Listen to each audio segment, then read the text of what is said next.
Well, I'm waiting for friends. I'm a lonely guy here. It is the meat of the matter. We are getting into cholesterol today. We are getting into all things obesity. What the hell is going on? And my fiber deficient body is 40 plus hours fasted. Let's get into it today, boys. Is sick and fucking tired of seeing all the carnivore shit all over these fucking. I can't even look at a carbohydrate. Now that I think about it, we probably would. You know, that it doesn't make sense. I was tired of the guessing games, faking health, playing diet names, low fat life, vegan soul, but deep inside I didn't feel whole. Then came fire, then came fat, steak on the plate, I bounced right back. No more crashing, no more drag. You're literally treating your diet like a fucking religion. Looking forward to talking about this recent controversy. I've already been doing it for over 2 weeks now. Your fiber intake is fucking zero. There is a constant in the calculation. It is the most toxic fucking diet I have ever seen. Ever. It's not healthy. It is far from fucking healthy. Okay? It is the least fucking healthiest thing you can ever do for yourself.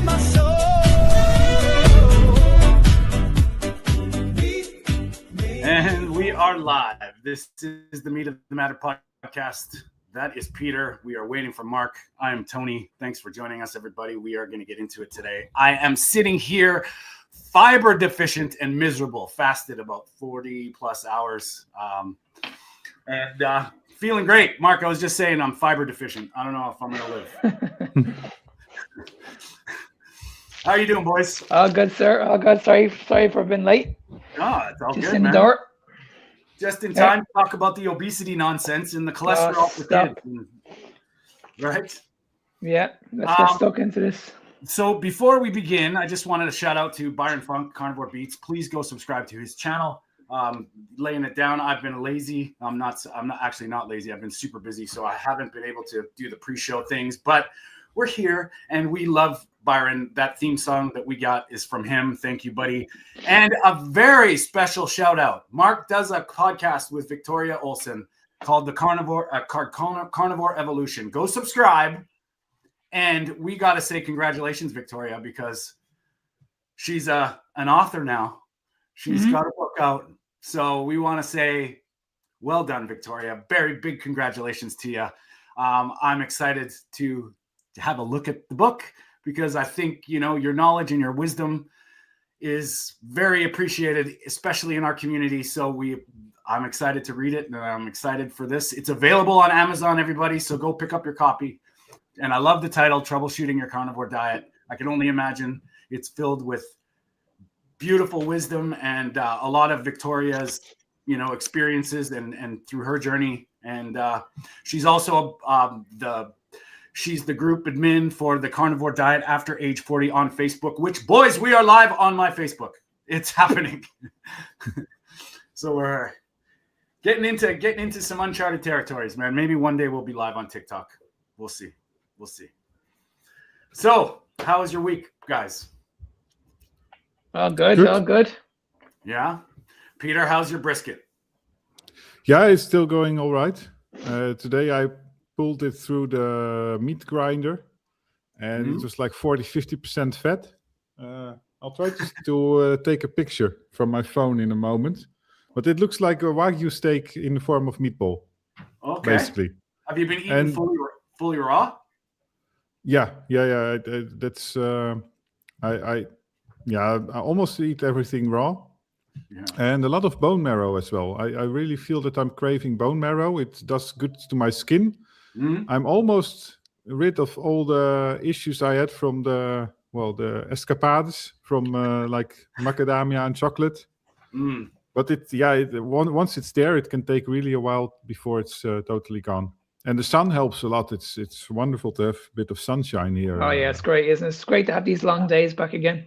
Well, yeah, you guys aren't catching up yet. You still have to switch your time. It's like next week. Yeah, next week we're back to normal time. So in my neck of the woods anyway. Summer's on around the corner, boys. Yeah, I've had my first shirt off moment. It was hot. It was nice. It was beautiful. And Peter, I think the reason why Peter eats raw is because he hates doing dishes. I'm pretty sure. Yeah, That's yeah. Well, yeah. Today actually was an exception because using the meat grinder is like disaster. Cleaning. Actually, it's a few months ago that I used it. Yeah. What I typically do is like I put it in a bowl with water, just to avoid that it's really going to be a mess later on. But doing the dishes, I postpone it. That's right. And we know how Mark feels about dishes. Doesn't even go in a place here. Right out of the pan, buddy. I love it. Stays in the pan. Well, collectively, with me being on a fast, Peter eating raw, and Mark eating out of the pan, all three of us. How long are you into your fast now, Tony?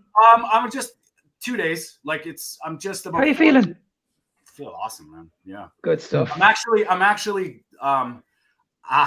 I'm getting ready for war times. I'm like, you know what? If all this price bullshit keeps going up, I'm going to be ready for it, man. I'm going to be able to go a few days, even a week possibly without food, just to be, like, man, our food budget, Fleur and I have been rotating 2 day, like 48-hour fasts with an eating day to see how we feel. And it's like I'm eating half as much as I was. So, we'll feel it out. I'm not like strict on times or length. It's more about feeling. If it's feeling like I can keep going, I'll go. If not, I'll just eat. But I think it might be a valuable tool in the in the weeks to come, especially with all, like, I don't know about your guys' gas prices over there, but mine. Oh, Tony, it's only after happening in the last 2 weeks. Yeah. The price of now petrol is double the price now. It's insane. Yeah, and someone mentioned, like, in the Carnivore community village about the beef prices, and I think it's gonna just it's gonna snowball the wrong way. So. But that's what I'm doing at the moment. I think I spoke to you guys about this last week. I'm actually doing an experiment myself, because I'm actually showing people, okay, you can still make this really, really affordable. So I'm only eating like eggs, ground beef, and sardines at the moment, and it's only working out. It's only working out about 60 quid a week for me. Yeah, the whole shop. Yeah, no doubt. And I mean, I've been doing that, like, with my feeding days. Like, it's unreal. I still eat the same. I don't eat anymore, really. I just I eat probably 1 or 2 meals a day still. When I'm fasting over 2 days, usually I'll have 2 meals, one smaller meal just to kind of reintroduce, and then a bigger meal. But my food budget is in half. Fleur and I together, our food budget is halved, and we're feeling pretty good. Yes, and what is it in the end then that you are eating less? Because it's like at some point you have to compensate it again, right? Yeah. Well, I don't know. I'm riding on intuition here, and I think in my life where I'm at, as far as feeling my body and just knowing what's going on, I just let it be. If I'm hungry, I eat. I think that's extremely important, Tony, because at the end of the day, we all get caught up into macros and counting stuff and stuff like that. Yeah, sure. You just go off how you feel. Yeah. Because I can tell you right now, I'm not counting anything. I haven't got a clue. I can tell you my volume of food has gone down. Yeah. Compared to what I was eating, like, say, 3 weeks ago. But I'm full at the moment. I'd say I'm eating less. Like, I know we don't count calories, but I think my food intake now has gone down under 1,000 since I've started eating this way. Yeah, we're all doing the same thing then, because I'm also losing weight right now by eating only brisket.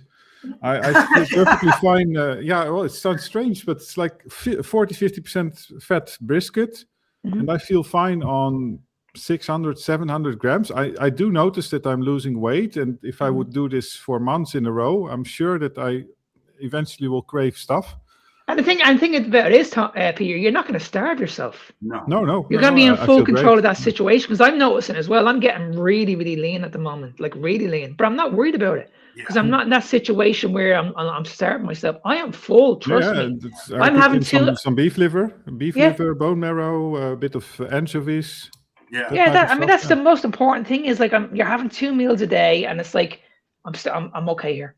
There's no panic situation. And I have noticed something in the gym actually doing this. I have noticed my explosive power isn't quite the same. But my stamina is completely the same. Like, I don't have any problems with energy. But this goes into my mind. Like, is it carbohydrates? I don't need them. It's like we're talking dollars and cents here, man. And I'm fine. Like, I've done a workout, 2.5 days fasted, done a big heavy workout, and I feel great. I mean, and that's it. Like, I'm talking, do I need anything? Like, it's wild. So yeah, I'm feeling the only good. thing I worry about is what happens. So I try to avoid the workout when I'm really fasting. And what happens if you do it and you don't take proteins? Well, the thing about it is, though, if you want to look at building muscle, protein around the workout doesn't matter. It's what you have. It's what you have throughout that. It's your protein intake for the whole day. Yeah, but we're talking about days without protein, of course, right? So, oh yeah, if you're going too long, if you're going like say 4 or 5, even a week without no, but also any like 2 protein in the days body. of fasting, and then on the second day you do a strong workout. So let's say, you know, like I think if I wanted to get scientific about it, I just look at the reason why am I doing this. I still want to work out.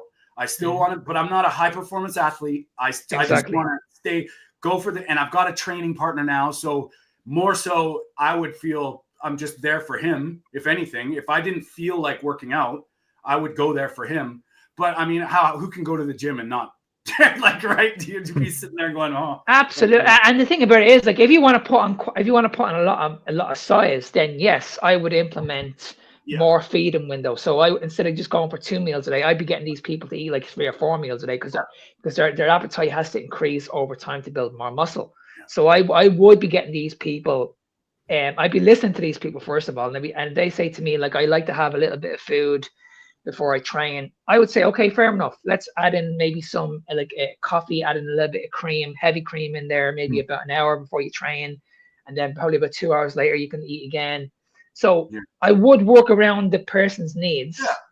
But if you, like what Tony mentioned, if you're just doing this for longevity and you're just doing this for health reasons, I don't see the issue. But I'm talking, of course, specifically about this situation where you have not been eating for 2 days and you are going to destroy your muscle. No, not after 2 days, you won't. Maybe after about a week. The longer you go into the process, if you fast too long, you will. But you won't. I wouldn't be working out like this if I was going any longer than 3-ish days. Like, there's but I would be like, the reason why I'm doing this is, you know, it's to see how I feel. Like, I'm always sort of on a like, okay, like maybe, but I've always done fasted workouts. I'm one of those people that I love working out on an empty stomach. Like, I don't like to have anything. I'm the same. I never have any food going to the gym. Me too. But we're talking about more intermittent fasting style of thing again. And I also think it's like, you know, Mark was saying too, it's like, what do you want to achieve? If I was on a heavy bodybuilding program and I wanted to build I wouldn't be, you know, it would be a different dynamic. But I mean, I think intuition is one of those things that gets loosely spoken around this area. And I've worked for this. Like, it's taken me a long time, over 6-7 years now, to figure out how my body works, to be able to, like you say, Peter, you know, you're sort of, you eat what you feel, you know, Mark, same thing. And I think a lot of people jump into this kind of diet or lifestyle and they just think that, oh, my body's going to be into it now. No, exactly. You got to build this. Get fat adapted, understand when you're cutting out stuff, how it's going to make you feel. It's tough because all of us veterans, you could say, we've been doing this a long time. So your ability, Peter, to experiment, your ability, Mark, to experiment is different than somebody just starting to eat this. I just find that I just find what works best for me is when I have a really big meal before I go to bed, like about 2 hours. That fuels me. I have no problem. I would much rather a big meal before bed than I would before gym, for sure. Exactly. And see, that fuels me. Like 2 hours before I go to bed, that fuels me throughout the whole night. It's digesting perfectly in my gut. So when I wake up in the morning, I don't have this heavy feeling. Not the way you wake up in the morning, you have that when you used to eat carbohydrates, you used to feel like shit. I don't have that. Like, when I wake up in the morning, I just hydrate myself. I'll have a glass of water, maybe a little bit of salt, just to for more just to get a bump in the gym and just increase my sodium a little bit. But after I have that water, I'm ready to go. I'm not even thinking about food. I have an unbelievable workout. Yeah. You know, I mean, I'm still getting unbelievable pumps. My strength is going through the roof. So I just find, like, you don't need to eat specifically around the workout area. You have to find what works best for you. For sure. Well, we got Brian already chiming in about cholesterol. So, you know, what about the new cholesterol guidelines? So maybe we'll touch on this quickly, and then we'll get into the obesity stuff that Mark wants to talk about this week. But I'm just going to play this video and we'll get right into it, man. Cholesterol guidelines just came out from the American College of Cardiology and the American Heart Association, and they want your numbers lower for longer. And in order to achieve their goal, they want you to check your cholesterol by age 19, and in fact, as early as age 9. Now, I don't know what the goal is of checking your cholesterol that early. It doesn't do anything for me, because I'm still going to tell people how to eat, live, and think, and teach their children that as well. Now, I know why they want to do it, and it's to get people on pharmaceuticals for longer. And in order to achieve the goals, you're going to likely need statin drugs. And then if you complain of any kind of side effect, they'll put you on some kind of injectable, and it's infinitely expensive and no long-term data. And the data they have is pretty weak. Lower for longer, that means you're a customer for longer. That's not the way to go. So I don't know why you would test your children early unless you're going to put them on a pharmaceutical. But if you're not going to put them on a pharmaceutical, don't check. Just feed them the right food, the right lifestyle, the sleep, the sunshine, the physical activity, the movement, getting them away from toxins, all the air pollution, all the EMF, all the household chemicals, mold and bacteria from water damage, blue light. So that's, yeah. Yeah, he hit the nail on the head. If the lower your cholesterol, you're always going to be a customer, always. And that's the funny thing about like all these people that push back on this is, even if there was a benefit, why are they moving the goalposts? Why is it different now? If everybody's sicker, there's something going on, and it's all the modern day big food, big like processed food push. So why is this a problem now? You mean kids in 200 years ago were dying early because of this? Like, what are they going to say? What are they going to say? The age of humans is we live longer now. No, we're kept alive longer now, and that statistic is arguable at best. So I don't understand how people can say this is a good idea. Do you want your kids on medication? Like, is that where we're going? Because it's clear that they want your kids on medication. They want all of us on medication in some way, shape, or form. Yeah, I mean, what's the answer? That's what we should be looking at. It's like, oh, everybody's sick, everybody's struggling at the moment. So what's the answer? Is the answer medication for the rest of our lives, or am we just settle for this, or do we do something else? Well, that ties right into the obesity thing, Mark. Like, look at what they're doing with the obesity and the GLP-1 drugs. Like, they're telling you that don't worry about it. Just eat all our bullshit. Be laissez-faire about your diet and just take our drugs and you'll be fine. That's the message. Like, it's not, it can't be any clearer. And I'm not saying that there's certain situations where the GLP-1s might be beneficial for certain people, but either way, you need nutrition. Either way, you need essential nutrients. And I think this cholesterol bullshit, what are they all supposed to do? Suck back canola oil like Dr. Matthew Nagra and think that this is, Yeah, he's at the celebrating his 1000th anniversary or something like that. And he put up with today, absolutely disgraceful. They're all shooting canola oil. Like, this is crazy. I was gonna play the video, but I'm like, okay, I can't even glorify that. Like, it's just... Why would you even give him the platform to do it? Like, it's so wrong. It really is. It's like they just don't understand that this is just going to have an effect on people, and they just don't give a shit. They just do not give a shit. Peter, do you care about your cholesterol? No, I'm already tired just from the discussion. Because I didn't know about this new guideline, but it's so tiring. Like also these population studies and so on and so on. So I'm more and more deciding to just not respond to those things anymore, because it's like, if I'm going to fill my channel with videos debunking red meat studies, the ones that are convinced of those studies, I'm not going to change their minds.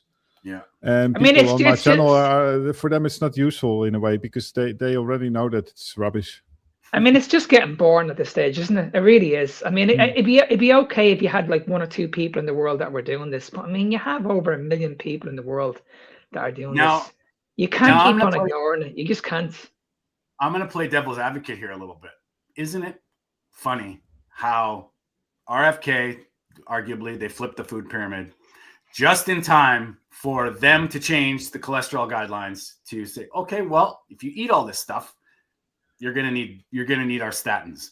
which we know is not true, but they know people cheat. And I agree with you, Peter. The only problem I have with all this bullshit is that I've got to explain it to my clients, family, and friends over and over again that don't listen to this bullshit. That's the problem I have with it. It's like this dog won't die. And it seems like every time we get away from it, something comes back in and say, whoa, now it's like cholesterol has never been a problem. The molecule cholesterol is vital for life. Just look at what you need it for. Every single cell, your brain, your nervous system, you need it. Why are you lowering the molecule that carries it, especially with a drug? Why? It doesn't make any sense. So and honestly, it just doesn't make any sense. I've said this. How many times have I said this on this show? Every one of us are on a low-fat diet at the moment, and these diseases are going through the roof at the moment. Yeah. Like honestly, you couldn't make it up. You just couldn't make it up. And then people will say we're not on a low-fat diet. Yeah. Everybody's eating a lot of like processed fatty meats, and it's like, well, hang on a sec. Yeah, but hang on a second. When you're looking at the processed red meat, what are you having it on? You're having it on the bleeding pizza.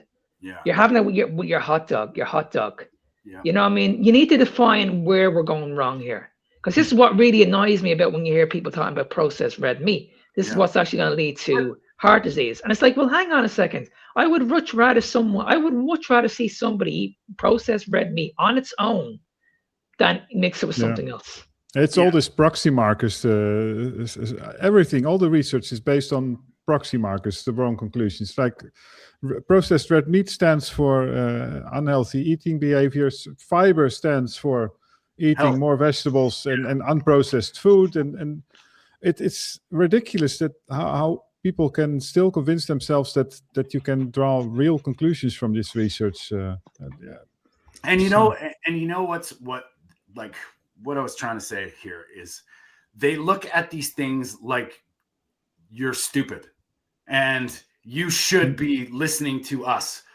Where, like you say, Mark, where has that gotten us? Now, we're not telling anybody to do anything, but you better, if you don't trust me, bro, don't trust them either. Find out for yourself. Really look at it. And Victoria mentioned follow the money, but do it. Look at where this stuff is coming from, and you'll find your way to a lot of things. Don't add up. A lot of things don't make sense. And where do they want you? They want you medicated. Simple. That is simple. If they can sell you a medication for longer, they are winning. Your health is not on their agenda, and it's obvious. And that, boys, ties us into this obesity thing. Mark and I have talked about it. We've all talked about it. There's the whole aspect of genetic. It's not your fault. There's nothing you can do about it except take drugs. Go figure, right? Like that's the idea. And you notice, and I'm putting my tinfoil hat on.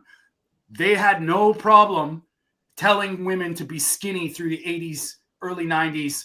Paper thin is the way to go. You need to be pushing in the back rooms anorexia to the point where they're shaming women. Now they're celebrating obesity just in time for all these medications to come out and say, hey, it's okay. But where's the message? What's the message? And that's the thing that I want to get into today, because this stuff really, really drives me crazy. And it's not about your soul and your humanness. You're a beautiful human, but we have to take away health from the bullshit. And I think that's the message. I mean, I'm pretty sure everybody who is probably well aware of the Gillian Michaels interview that happened last week. And let's play it. It was all based around we'll play it, but it was all based around body positivity. We'll play it first, and then we'll have a discussion about it. Yeah. I'm here to talk to you about is the fact that people in fat bodies are irreparably harmed going into the medical system every single day because of the term, the O word. So that's what you want to litigate? Yeah. Okay. That's not the claim, though. The idea that fat-bodied people are inherently unhealthy is, I believe, incorrect. You're wrong. No, I'm not wrong. There's a robust amount of data.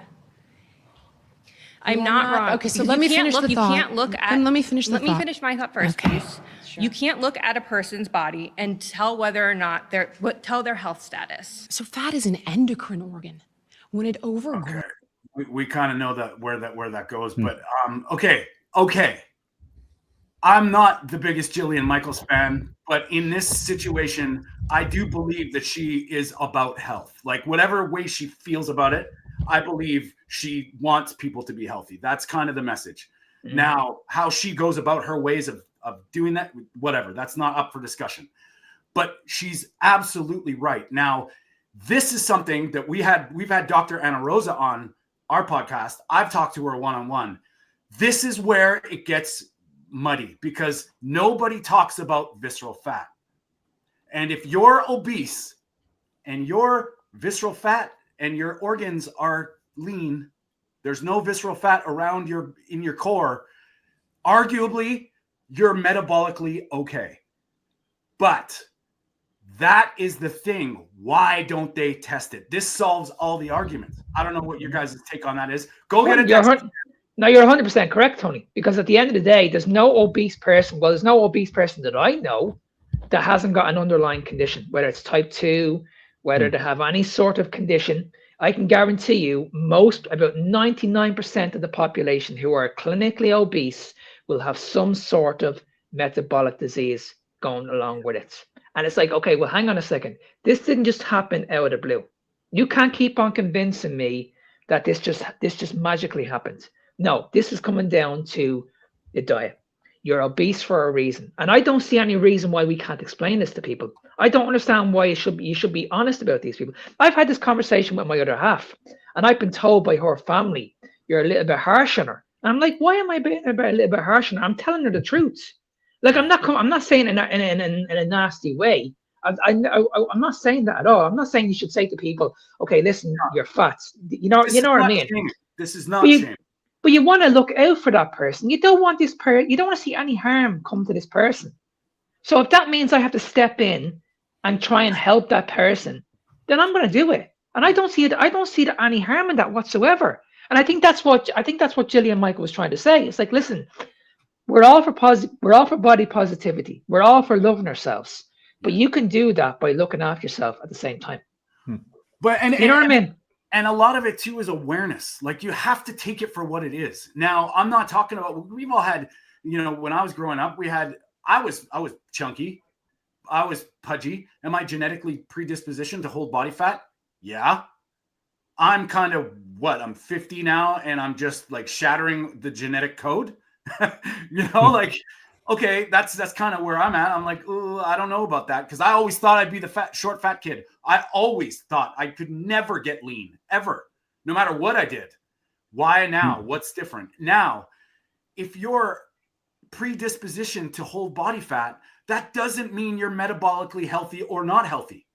That has nothing to do with it. So where are you at in your own skin? It's like this is nothing to do with your human soul. This has nothing to do with you. This has to do with metabolic health. And if you're not metabolic healthy, why can't we talk about it? That's what I don't understand. Can I just add one point as well? If you flip that around, I've been in this industry for over 30 years. Now, I was in the best shape of my life in that 30 years. I was in incredible shape. But I was in a really, really dark place. My health was turned to shit. I was on the verge of being pre-diabetic. Now, how is that possible that someone who's in the fitness industry, who was convinced that he was eating healthy all his life, that had mental health issues, on the verge of suicide, gut issues, on the verge of being a pre-diabetic? You know what I mean? So this is what I'm saying. I couldn't see this. I could only see when I looked in the mirror. I looked in the mirror and I was like, oh, I looked incredible. But like what Tony mentioned, I had no idea about the visceral fat. I had no idea about what this fat was doing around my organs, and that's what we should be looking at. Yeah, and Peter, I think that Byron makes a good. Is Byron right? Yeah, it's Byron saying that's a good point. That political correctness is coming into play, and also sensitivity. Like Tony, when you say these things, you're not blaming the person that the person is fat or that it's caused by them, that it's their it's their responsibility in the end, of course, their health, but it's not their fault. And I noticed the same with environmental discussions, and when I go into discussion with vegans. I recently made a video about, well, the fact that we have animals being slaughtered for food. And of course, we know that animals die in agriculture. But I was talking about the fact that we have human infrastructure in general. And so just trying to be objective and, business style, just accounting. And if you look at the numbers and the facts, and that you should do the same with health. I mean, look at the facts, at the numbers.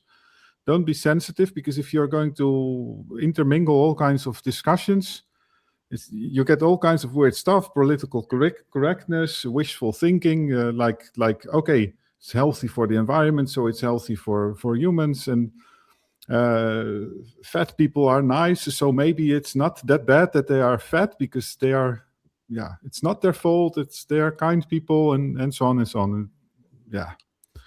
It's just try to be a bit of objective, and it can be painful sometimes also to be objective. I mean, the way I see it is, if we don't step in right now, we could lose these people very, very early, and I think that's wrong, because we're seeing. I only interviewed a guy here last night. Victoria will tell you this. This guy had cancer in his 20s, 20 years of age, and he had testicular cancer, and he had to figure this out himself. He went to all the experts in England. An amazing story that he told us last night. He went to every single expert in England, and not one of them could figure it out. Not one. And he came across keto, he came across carnivore, and he was like, okay, this is my last shot here.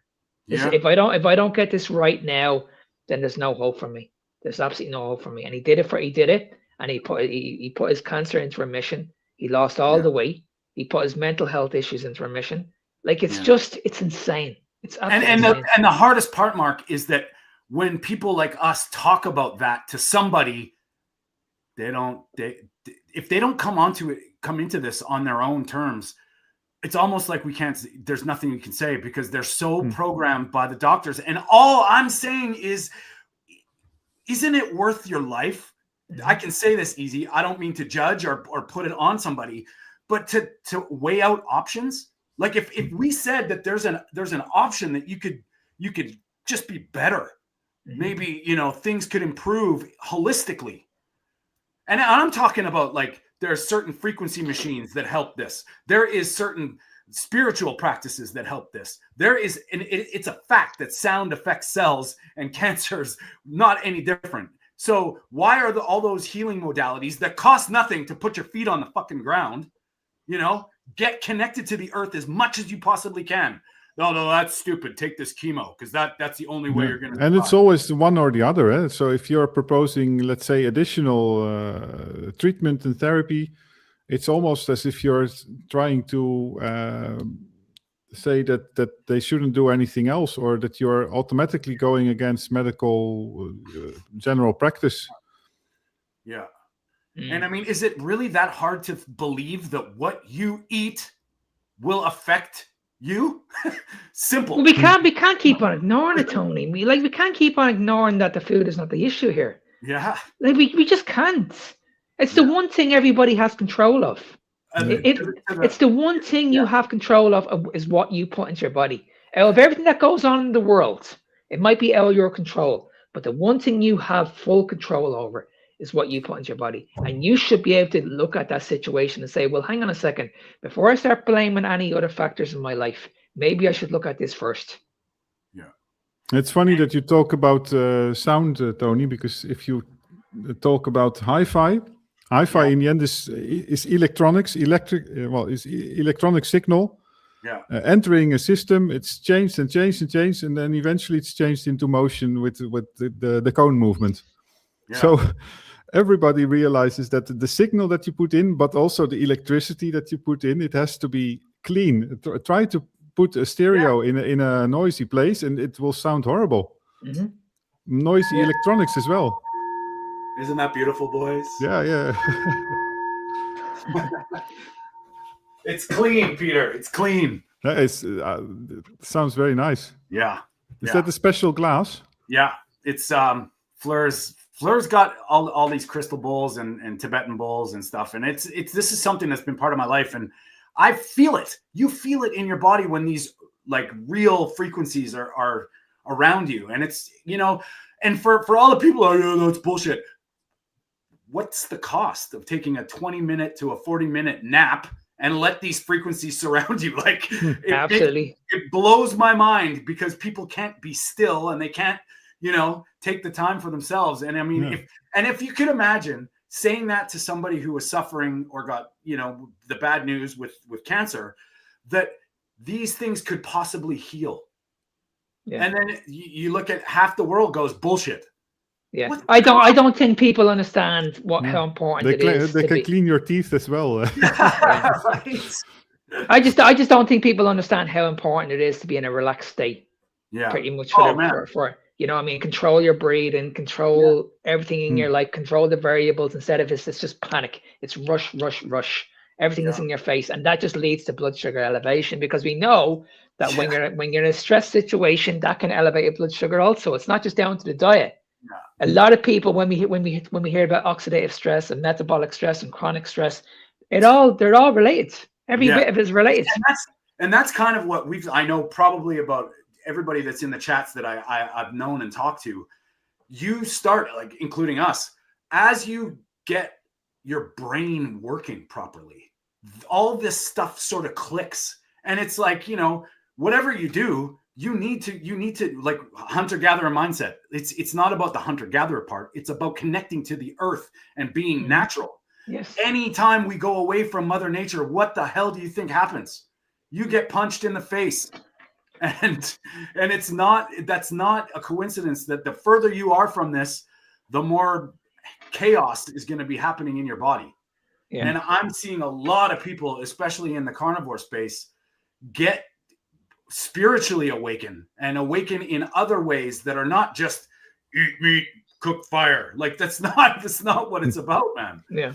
I mean, like you guys mentioned, like what we had the conversation at the start, the sunshine has been out now the last couple of days. Yeah. I sat out in the sunshine the other day, and even though it was around 13, 14 degrees, it wasn't like really, really warm, but I made sure that, okay, I'm sitting out in the sunshine. I had people looking at me and staring at me and saying, totally, I did too. What's he doing? Look, that's crazy. Off. My shirt's off. Crazy. Yeah. Going. And I made sure I was out there for a good half an hour, 40 minutes. Yeah. And even though people were walking around with their coats on, I was literally sitting in the sunshine. I was like, okay, I'm getting this vitamin D. People don't understand how important this is. Yeah. I have an app on my phone. It's so important. This is D-Minder. I've always said if I'm ever sick, you can throw me out in the sunshine and just leave me there for an hour or two. Just leave me there. Stick me in a forest with a meadow so I can get out in the sun as much as possible and just leave me be. Let me alone. Don't come near me. Just leave me alone. Just leave me out in the sunshine for 2 hours. I'll be fine. And I know this. We're kind of getting off topic of obesity, but isn't it funny how they told us the sun was bad? Isn't it funny how the sunscreen industry is just kept up like the same bull? Put this shit on, or else you're gonna get skin cancer. Have you just read the ingredients of this shit?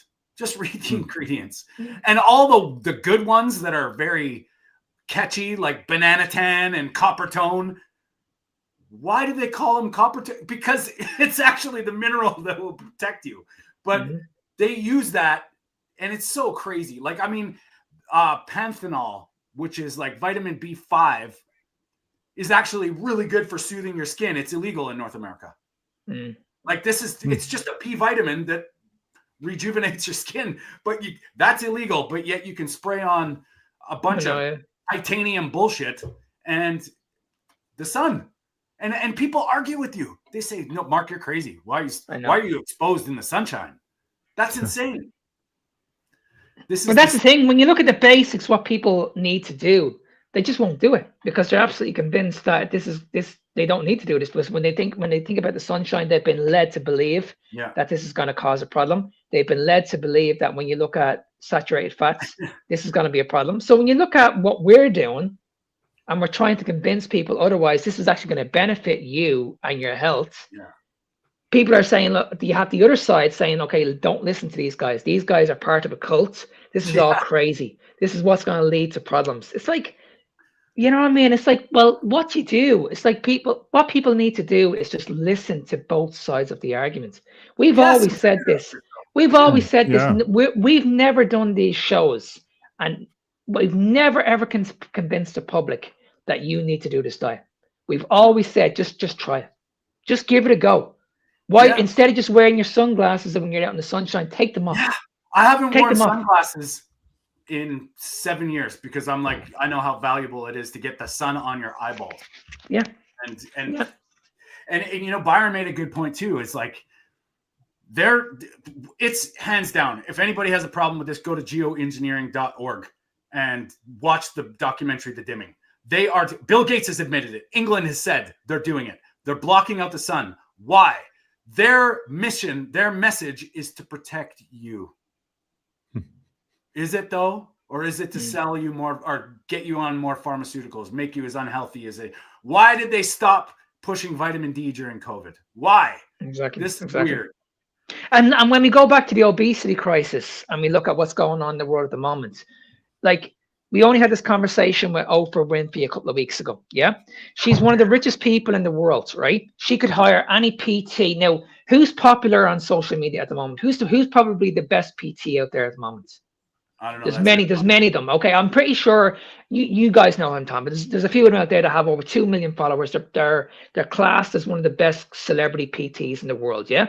Yeah. I'm pretty sure Oprah would have reached out to these people and said, listen, I have a problem here. I can never seem to lose weight. I'm pretty sure she would have got these people on the phone and said, listen, I can help you. Yeah. They would have shifted. She would have brought these people over.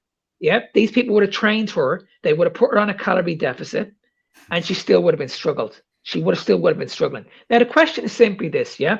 We have all these experts, the PTs, the health experts, every single one of them. How come none of them could find out our obesity problem? Yeah. Because if it was all about just calories in versus calories out, and just training, then why are these people still obese? Why are these people struggling with food nice? That makes it a you problem. That makes it you don't that's what I'm saying. They're blaming you. You're a lazy son of a bitch. You can't do nothing. So it's on you to listen to me to do this. If you don't, you're an idiot. And we've talked to hundreds of people that have done nothing. But the thing about like you said, Tony, and move less, and they've lost weight, right? But that's what I'm saying, Tony. These people blame you, and they say, okay, well, listen, we've done everything here, and now we can't figure this out. So you need to go and see your doctor. We don't know how to solve this. So, like you said, it's like, okay, we're pushing people towards medication. You're going to be a customer for the rest of your life. That's bullshit. The reason why you're being a customer the reason why you're going to be a customer is because you're listening to the wrong fucking people. And this is the wrong advice. And that's why, and you can mark my words, people, Oprah didn't choose to come off Ozempic. She did that for a reason. She did that to say, hey, look, if you're not on this medication, this is what happens to you. So you're best be needing this medication for the rest of your life. That is the message that she was sending. This is not an oopsie. I stopped it and I tried it and then 20 pounds came back. This was because I would say probably, don't quote me on this, but she's probably invested somewhere in one of these companies and makes a lot of money because we all know how she feels about Weight Watchers, but now she's not there anymore. She's more probably, she's probably Ozempic to the hilt. She's not stupid. Obviously, she's a very successful. Well, that's arguable too, but it's not a coincidence. And it's the celebrity thing again, like the Serena Williams. Like, are you kidding me, man? We saw that her husband or whatever is invested in that telemed company that provides GLP-1s for you. So get your discount, go through us, whoop-de-doo. Yeah, she's seen a gap in the market. She saw how well this was doing, and she was like, "I want a piece of this puzzle, or I want a piece of this pie." That's what happened there. It is frightening because I've been doing, as I've said this before. I'm starting a platform for support for people coming off GLP-1s, life after GLP-1s. But here's this craziest part. I've been doing a lot of research on Facebook. I'm doing a lot of stuff around social media. This is getting out of control. They are glorifying this stuff like it's the godsend, like it's the savior. It's moving towards $184 billion industry and lifestyle medication so that you can just take your GLP-1 or your, whatever, and go on with your day. We are going to see, and I'm saying it right now here first, within 2 years, people are going to be reporting catastrophic failures because they are not going in there as a tool and educated. They're going in there as a quick fix celebration. It's unbelievable. There is nothing on Facebook about helping. It's all about, well, you just have to do this. It's mind-blowing, man. Yeah, it's honestly, it's scary. It really is. It's unbelievable how much money this is making. Like this is a cash money machine at the moment. It's just it's unbelievable. And that's what, we're going to play another video here from that same Jillian Michaels thing with another woman. But that's the thing. They do this to sell drugs. It's clear. It's clear that this is all about that, so that they can get everybody on a statin, on a GLP-1, on a blood pressure, on, the list goes on. Don't worry about it. We got you. So, but see, if I was Jillian Michael in that situation, I would have asked this woman, okay, you're convincing me all of this is just down to genetics. I would have asked her, what's the solution then? What do we do? Are you telling me that there's nothing else I can do? I'm going to be on medication for the rest of my life. Is that what you're telling me? Yeah. Yeah. And I guarantee she would have said yes. She would have said, how about this? How about this? How about this? Okay, you're on a medication. How much does your requirement for essential vitamins, minerals, amino acids, and fatty acids change? How much? Because you're on this medication, you just need less now? No. You will need more. Right? You know what I mean? Just talk essentials, talk foundations.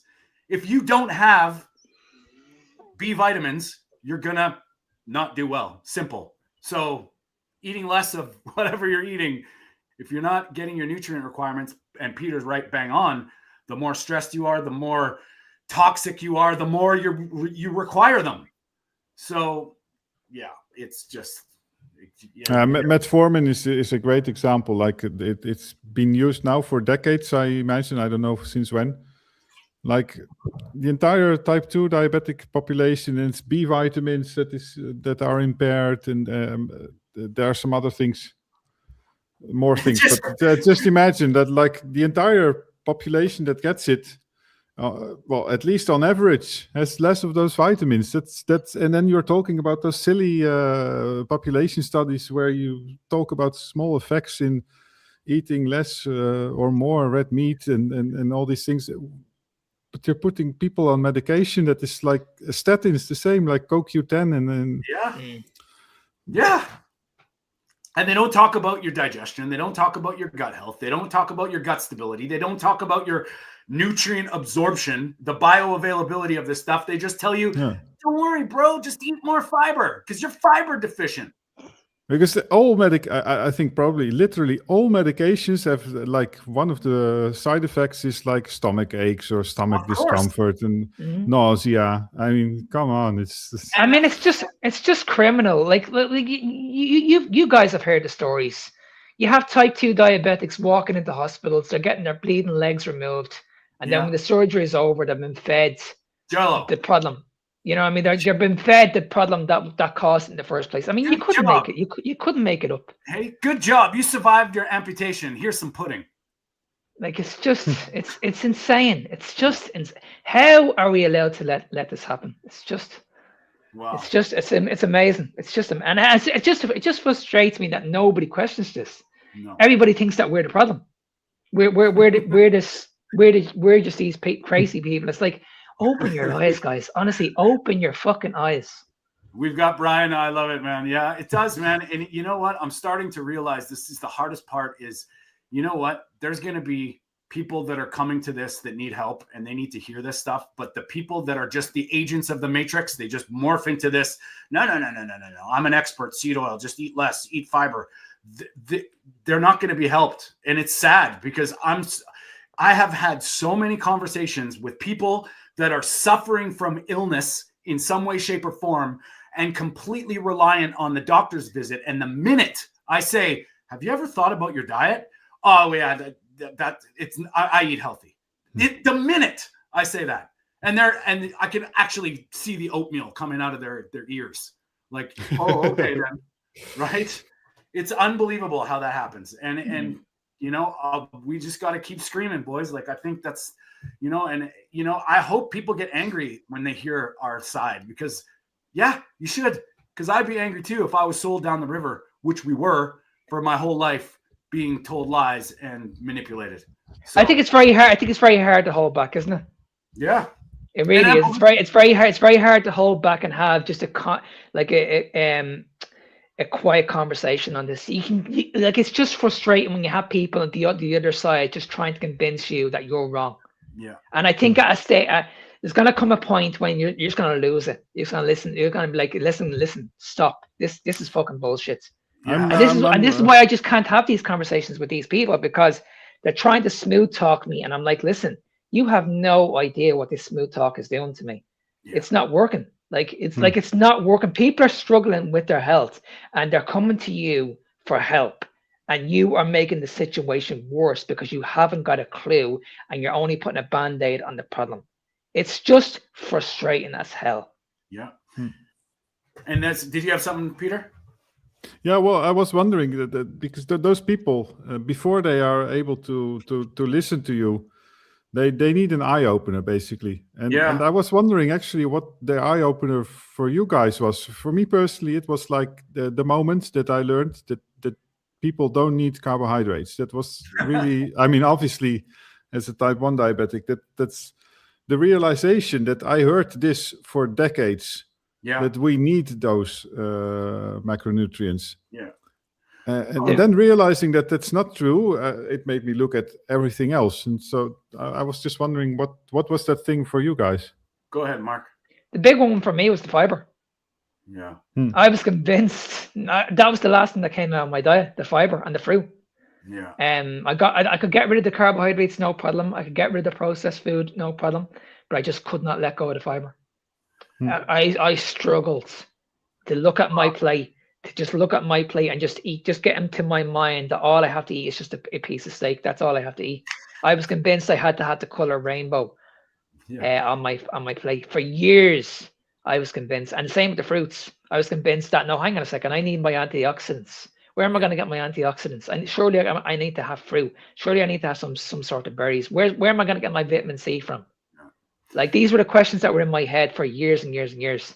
But it wasn't until I just eliminated them and I just said, right, I'm just going to try this for about a month or two. Yeah. That's when my eyes opened. It's like, holy shit.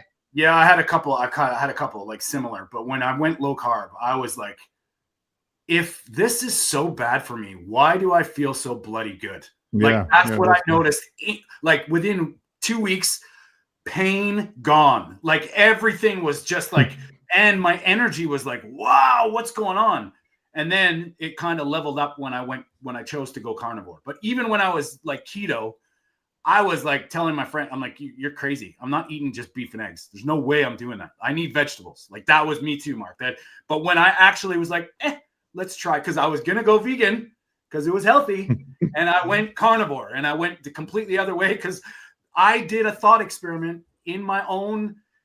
I put it all on paper. Let's look at everything that we know or we think we know. And I was in the middle of nutrition school, and I was like, this doesn't make sense. I'm doing this. And I went, and I haven't looked back. And I'll tell you what, another big one for me was I had to have carbohydrates to build muscle. Yeah. Because I was in the fitness space. I was one of those people, because I used to preach this to people, that you need to have carbohydrates around your training to build muscle. But then I realized the importance of insulin. Then I realized, okay, insulin is important. It's the anabolic hormone, but it's not the fat storage hormone. Yeah. Well, and they are all facts in physiologic, in books about physiology. It's so that you can debunk all of those things with basic stuff that you can read in books during your medicine or nutrition education, basically, if you look carefully. Yeah, that's the amazing thing. Well, when you look at all these mechanisms in the bala, I understand now when people talk biology and biochemistry and physiology. I might not be able to completely recall it and explain what's going on, but one thing that I realized was a lot of these things are happening all together. So just putting in one factor doesn't make everything good. There's an X factor. That is how you feel. If you feel good, you're probably doing something right. If you do not, you could be doing something better. That's simple. And then you have to have a little bit of faith, because you got to put in the time. If you're suffering with an autoimmune, serious gut issue, something like that, your body's going to take a long time to heal. Arguably the amount of time it was being busted apart. So, I mean, I think that's the one thing that we always like.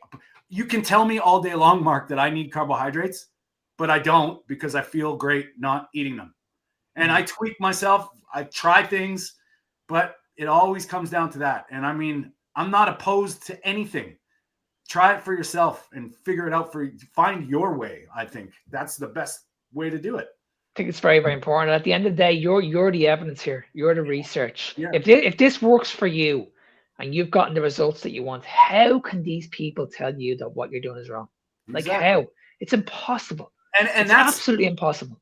And actually saying that, Peter, another thing that I realized is once you start digging into the history of food, all of a sudden light bulbs come up. That's a big one, right? It's because if people argue, they have you have the Jacob Foods, you have the Niagara's sucking back canola oil like it's whiskey, and then you have the history of canola oil.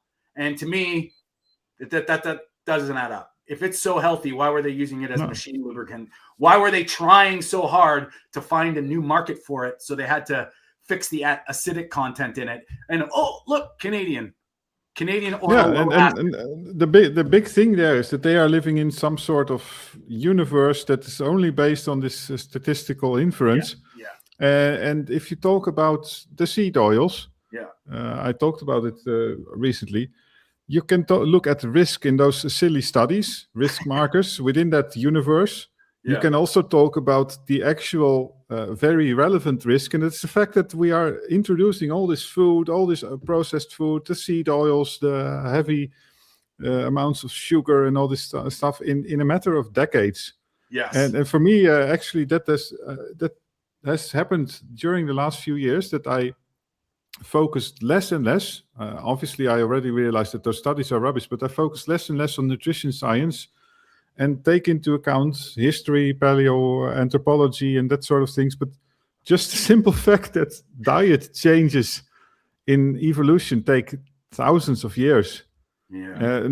So, I mean, except for like extreme catastrophes, of course, where suddenly species die out. But apart from that, it changes typically over thousands of years, and we're basically experimenting with all this stuff, like what we're doing. Well, like what is that saying? It's like, we're smart enough to make our own food, but stupid enough to eat it. Yeah, but we also think that we are able to assess risk. Like apparently in this universe of statistical inference, we can assess risk. Yeah. Well, we are unable, I think, to determine the risk of what we are doing now. Because how would we be able to measure it? I have no idea. Yeah, it's probably big. Right? Yeah, it's there. And yeah, I mean, it's just I don't know.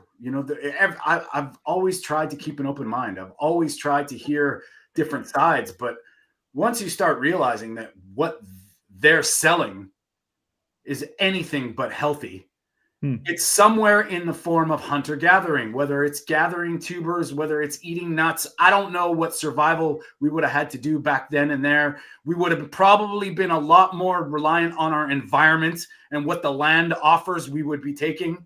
And hey, if you had to grow a fruit tree to sustain your life, well, sure, we might have done that. I don't know. Yeah. But I mean, what they're doing that's so far removed from nature. All these people are saying they're green. These plant-based people are saying that they're natural, but yet they're cropping out their greenhouses, monocrop agriculture, brought to your supermarket in trucks. You're not eating you're not eating on a farm with beautifully nutrient-dense soil and seasonal crops that are there providing you with the nourishment you need. And if you had a family, you'd have to figure out what helps them survive, not blame shift and point them to the eggplant and say, well, you need to eat more eggplant and you don't eat that meat over there. Well, if it comes down to survival, you'd be thinking about these things. Yeah. 100%. And I think Mother Nature takes a back seat to all this shit, and it's just like this was never natural. And I mean, there's so many arguments out there, but if you've been taught and told something, hey, guess what? Indoctrination and dogma gets pushed, and we're pretty big ambassadors of figure it out for yourself. Here, everything. Just question me, man. Question Peter. Peter's a type 1 diabetic. You don't think he's doing well? Well, figure out why. I mean, I'm sure a lot of type 1 diabetics still haven't heard about this option, Peter. No. Yeah. Well, actually, that was maybe even the bigger, how do you call it? The mind shifter or whatever. The fact that there was this book written by Dr. Bernstein in the 90s. And I discover it as a diabetic who has been curious, who has been researching and how to deal with my diabetes, like in 2020, somewhere. So 30 years after it was written. Yeah. Like, how is that possible? You would almost think that it was hidden by people. How is that possible that I've read it? Because I was like, oh, wow, I want to learn how this works. And it's like, I was pre-diabetic. I'm not anymore. People go like, yeah, well, that's you. Shut up. Like, this is not just me. If I was something and I wanted to accomplish something and I tried and did something that is not me and luck. Luck has nothing to do with it. That was a calculated decision to reverse my pre-diabetes, and it fucking happened. Simple. So all those people that say, hey, Peter, well, that's just you. You can do this, navigate this type 1 diabetes thing with your diet. That's you, buddy. You're so lucky. How lucky are you, Mark? Very, very lucky. I'm one out of a million, Tony. I'd like to know in the chats who else is lucky, because I'm sure there's been a few remarkable healing journeys, and it's just all about luck and genetics, right? So, do you guys want to have a look at this other video, or do we want to call it a day? Because I know, Mark, you got things to do, and I can have a look at it. I have to jump off in about 15 minutes, but I'll if you guys want to continue, right. I have to jump off in 15 minutes anyway. Let's get into fat shaming and horrible feelings. Here we go. Raise your kids. You use fear and shame to raise them? Does it seem like I use fear and shame to raise them? Yeah, because you talk about using fear and shame. I don't talk about. First of all, that is a life or death intervention on a ticking clock. But do you look at me and see a life or death need for an intervention right now? Be honest. Yeah, I do. I'm telling you that shame is a signal. It's telling you, hey, look over here. Now listen, people are absolutely at one point or another, very often victims. However, how we choose to respond to that injury, okay, at one time absolutely meant your psychological survival. It is how you survived that injury. The problem is it perpetuates and it no longer serves. But if we continue to repeat the pattern, it's actually has a name. It's called a repetition compulsion. And the goal, right, is I will master this. I will play this out. It's safer to play it out externally than where those feelings really belong, because that's painful. It's also safer because you don't have to suffer the primal loss of whatever was missing. So now, can I give you an example? I'm a shitty parent. We talked about this, but just follow me, right? I'm a shitty parent. I'm not there for you. Okay, instead of you saying, oh my God, my mom was never available, I didn't get what I needed, we then internalize that and go, it must be because I'm not good enough. Hence the sinner part, okay? Not because mommy is unavailable due to her own limitations. Instead, it gets internalized, and that is what becomes toxic shame. I think she spoke very, very well there. I think she absolutely nailed. She hit the nail on the head. So I think everything she said there made perfect sense to me. Perfect sense to me. I mean, I think there's, do you guys know who Konstantin Kisin is? No. He's speaking out. He's a comedian, but he speaks out against the woke thing. And he's spoken at Oxford, and he summed it up with this: do your feelings matter more than the truth?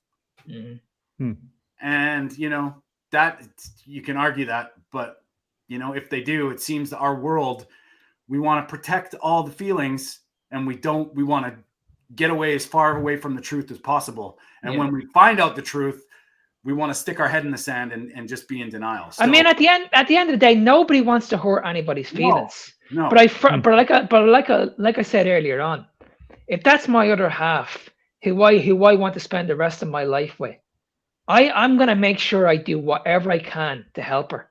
And if that means I need to be a little bit harsh, then so be it. Because I want to make sure she's here with me. I would look, if she, let's put it this way, if I lost her in like 3 years' time, I would look back at that with regret and say, why didn't I not fucking act on that 3 years ago? Yeah. Why didn't I not sort that out 3 years ago when I had the chance? That's kind of how I feel. Instead of listening to her and saying, listen, well, I'm okay here. Yeah. I'm okay here. This food is making me happy. It's not making you happy. You need to be told that this is not making you happy. Being this size is not happy. You can still love yourself, but like I said, you need to prioritize your health. And I don't see any issues with that whatsoever. And if that means you need to be a little bit harsh with these people, me personally, this is just my opinion. I know I'm in the fitness industry. I'm probably going to get a lot of hate for this, but I just don't see any issue with that whatsoever. I really don't. Well, here's the thing that I'm going to tie this into, like what we've all been dealing with. The Keto is Key documentary's coming out. Brian, Hunter Gatherer Mindset, and I got to sit down with Kyle, one of the producers, and one of his big main reasons for this was Dr. Thomas Seyfried with cancer research, and this cancer is a metabolic disease.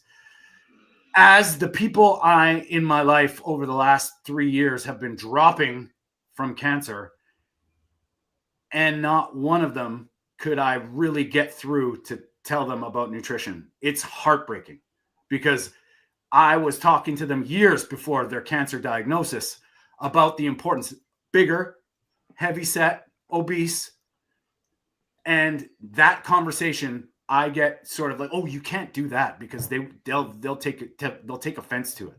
Mm. And here I am sitting there. There might be possibly life-saving interventions that you could do that accompany the modern stuff, but yet, no, the feelings matter more than the truth. Yeah, that's the thing. You notice it with a lot of conditions that people are more busy with the avoiding blame and all these things, and the emotional aspect of the disease or the condition. And well, in the end, when you talk about health, it's an objective thing, and it can be difficult. I see it with type 1 diabetics as well. It's like all this diabetic pride stuff, like it's not our fault and we can do everything we want, and people don't understand us. But the thing is, Pierre, what do you do in that situation? Yeah. Like if that's a family member, and let's say you're dealing with a family member, and you know you're type, you know this better than anybody, Pierre. But let's say you have a family member who's a type 2 diabetic, and you know what needs to be done. And these people are on the verge of losing a leg, like in a year's time. Like, what do you do in that situation? Yeah. Like, honestly, what do you do? Because these people are gonna convince you. Listen, Peter, you're talking rubbish. You're talking absolute rubbish. I know I can still have my carbohydrates. I know I need to have carbohydrates because this is what my doctor recommends. Yeah, I think in a family setting, at least you can be lucky, and if you can lead by example, then in a family setting, a lot of time, if you have a bit of like good relation in family, I imagine, then it might work. But yeah, a lot among friends or colleagues and those things, it's already more difficult. It really is. It's like because I'm dealing with that myself at the moment with my daughter. I'm like, where do I go from here? Like it's killing me. It's absolutely killing me that she's 25 years of age, and I'm watching her eat. I'm watching her eat every day. She's putting on the weight big time. I've had this conversation with her, and I can see where she's struggling with her mental health. I can see where she's anxious about things. I can clearly see all this. But she's probably not. She's not struggling enough to. I mean, that's a bit the issue, right? You don't struggle enough, so you are sort of able to maintain a normal life. But I just feel that the only way the penny's going to drop is when she's in that unfortunate position when she's in the hospital, and that for me, I'm going to look at that. I'm going to say, like I said earlier on, I should have sorted this out months ago. I should have sorted this out years ago. Well, Mark, you know, to your on your defense, man, like we were all sold a lie, like growing up, and it's now, especially with the advancement of the chemicals and all the additives in processed foods, it's gone fever pitch. That's not just the sugar and the seed oils. That's like all the other stuff that's driving this. And by the time you try and figure it out, you know, you still try and tell somebody oatmeal's bad for them. They look at you like you're you know, what? How can you say that? Right. I know. So, you know, we've all been put in this place. You know, I don't have kids, but what do parents do? I mean, look at where they're indoctrinating this in schools. They're indoctrinating everywhere. They're getting fired.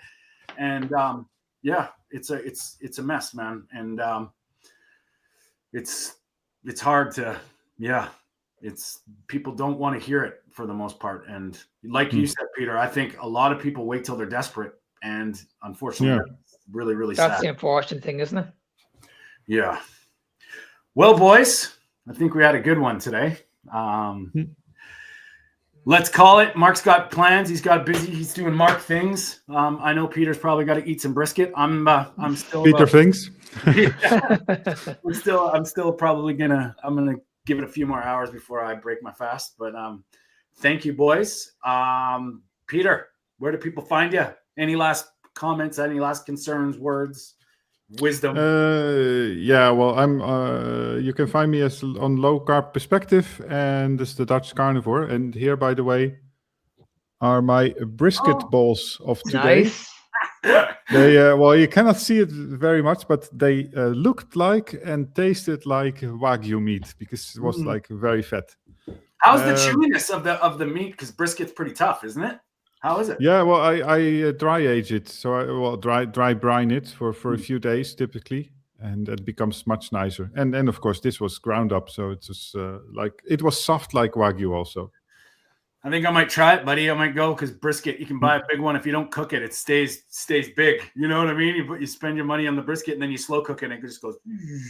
Oh yeah. But it's like for $12 or so, I guess you get easily.